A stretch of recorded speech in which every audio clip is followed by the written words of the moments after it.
Thank you sir, thank you so much. And ఇప్పుడు నాగవంశీ గారిని మాట్లాడవలసిందిగా రిక్వెస్ట్ చేస్తున్నాం. అండ్ ఇవాళ ఆయన ఎవరి కోసం వచ్చారో తెలుసా మీకు?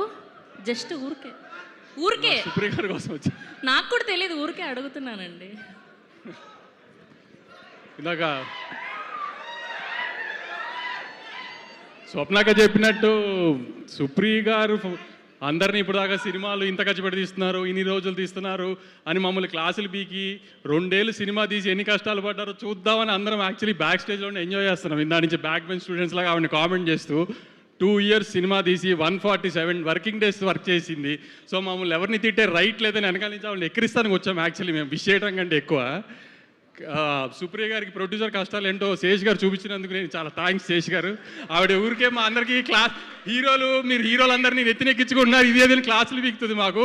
మీరు ఒక 2 సంవత్సరాలు ఆవిడ హింస పెట్టినందుకు చాలా థ్యాంక్స్ అండి. ఆవిడకి తెలియాలి కదా హీరోలతో సినిమాలు తీస్తే ఎంత కష్టంగా ఉంటుందో. వాళ్ళ తమ్ముళ్ళతో వాళ్ళ మావయ్య గారితో సినిమా తీసి ఏం నొప్పి తెలియలేదు ఆవిడకి.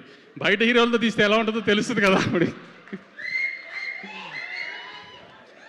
అయినా మీరు మా అందరి క్లాసులు పీకి ఫైనల్గా సినిమా తీసినందుకు మీకు ఖచ్చితంగా హిట్ రావాలని గట్టిగా కోరుకుంటూ, మీరు త్వరలో ఇంకా బయట హీరోలతో సినిమాలు తీసి మాలా కష్టపడాలని కోరుకుంటున్నాను. Thank you.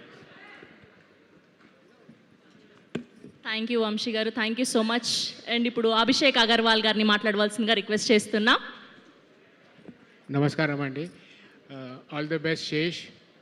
Now next we have good